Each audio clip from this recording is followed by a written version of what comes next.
What's up, guys, and welcome back to Beyond the Void Horror Podcast.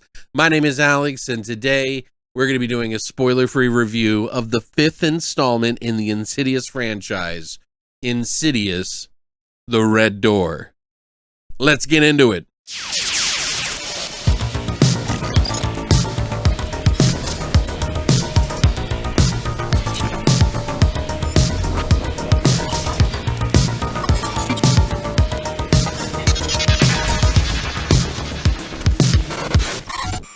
So yeah, to give you an idea, a quick brief synopsis of what I thought of some of the previous films. I've always been a fan of the very first film. I thought it was ingenious. James Wan and what he did with the idea in a PG-13 film to make it so scary and so interesting at the same time, with all these different moving parts and pieces that fit into one really good movie, I thought was fantastic. I loved the first film, and I think that none of the franchise has actually brought it back to the first film's talent and greatness that it was.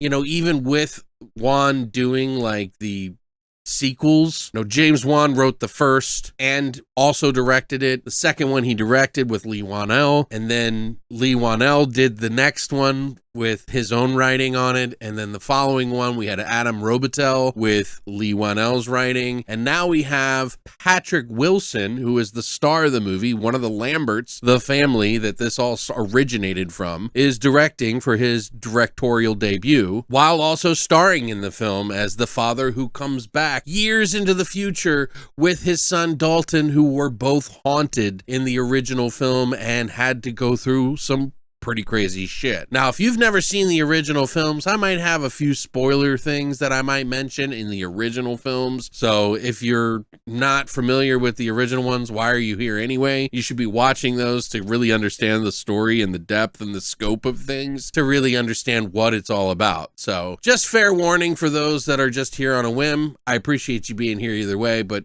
just a warning. So as we said, this is in the future. Dalton is an adult now. He is going to college for the first time, and the Lamberts have kind of split up in some ways. Dalton's younger brother is doing his high school thing, while his mother and father have split apart and decided to divorce, living in separate homes, and he is dealing with the loss of his mother, their grandparent. Things are a little disassociated from each other because they had Patrick Wilson's character, Mr. Lambert, and Dalton, his son in the movie, be hypnotized to forget the events that occurred previous. They thought this would be the best idea, and lo and behold, things start to resurface again when Dalton goes to college and sort of unlocks the red door, so to speak. So what did I think of this film? Well, if you want a continuation of the franchise in some regards, I don't really remember 3 and 4 being that connected, but maybe the whole medium thing with Lin Shaye's character and the two guys who are always like, investigating things, they try to kind of spin it off into that. I like the first one the most, and the second, and it kind of goes on from there. I was not a big fan of the very last one, the key one, and I kind of just like was done with it after that. But then they put this one up, and I was kind of curious to see, because they're going back to the original characters and dealing with their problems, and I find that kind of interesting. So I thought that was a good move. So we have Scott Teems, who's actually doing the writing on this now. He actually did the work on the new Firestarter remake, which I'll be honest, I was not a big fan of. And then I heard that he's going to be working on the Exorcist Believer, which, some of his style I like, because he is a little like let's go for it in some regards, but some of the writing that he has is a little ham-fisted and not as nuanced as I feel like the story between a father and a son might be or should be, particularly these characters, because I liked the first movie so much. I was really a little disappointed with this one. If you're a fan of the franchise, the story is there. There are elements and things in the movie that I did find interesting, specifically with how they dealt with the lore and like sort of what the further was and how it comes back into their lives and how they sort of manipulate it and other people get involved and entangled with it. They changed things up a little bit from what I remember of the lore, but the very first movie to me was so artistic and so well done and so ominous, and there was just so much that it was like that they did such a good job on, and I feel like it was the more artistic one of the rest. The other ones kind of just felt like people standing in the further, and it was just odd to me. This one does a little bit better with the further and everything like that, but again, some of this just feels like a miss. A lot of the scenes and things in this movie, even if the characters that I liked are returning, just kind of miss. There's like, you know, they're in a college. A lot of this spooky stuff is happening in a college, which kind of cheesens it to me a little bit, and some of the scares were really not all that good. The sort of atmosphere and things in the movie is okay, but nothing really to compare to the first one in my particular opinion. But yeah, I was really kind of disappointed with it. If it wasn't for some of the lore ideas and how they kind of explained some of the further a little bit more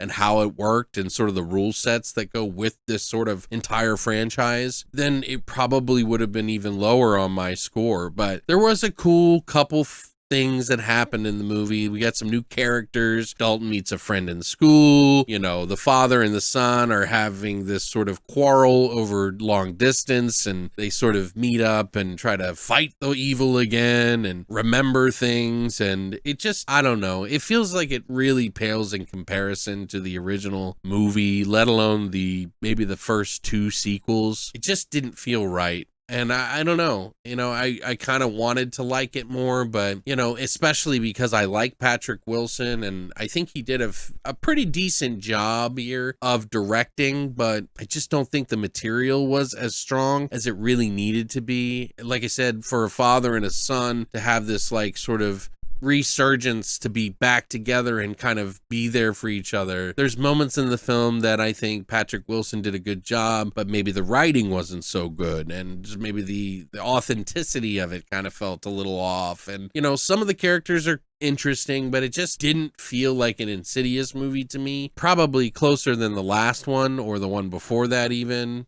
It's okay to watch if you are a fan of the franchise. Maybe you'll enjoy it a little bit more than I did, but I would say that this movie is probably about a 6 out of 10. And yeah, it is unfortunate because, like I said, I've always been a fan of Patrick Wilson. I think he's actually a really good actor. I've seen him in other movies that I like that, you know, he's done, and he's been a big staple in the Conjuring universe and the Wan universe in general. But, you know, maybe this just isn't the one for him. I definitely see that he has talent and he can do something in the future, but I just don't think a sequel was the one, and I hope that he gets a better script to work on next time. They do have a really cool song at the end of the movie that is by Shakespeare's sister that Ghost and literally Patrick Wilson sing together on, which is kind of interesting. I had seen the like video or something like that Ghost put out. I'm not the biggest fan of Ghost, but it was a cool song nonetheless, and it was cool to see that kind of aspect of it. But overall, yeah, I was just a little disappointed with this one, and it's unfortunate because like Insidious was such a great movie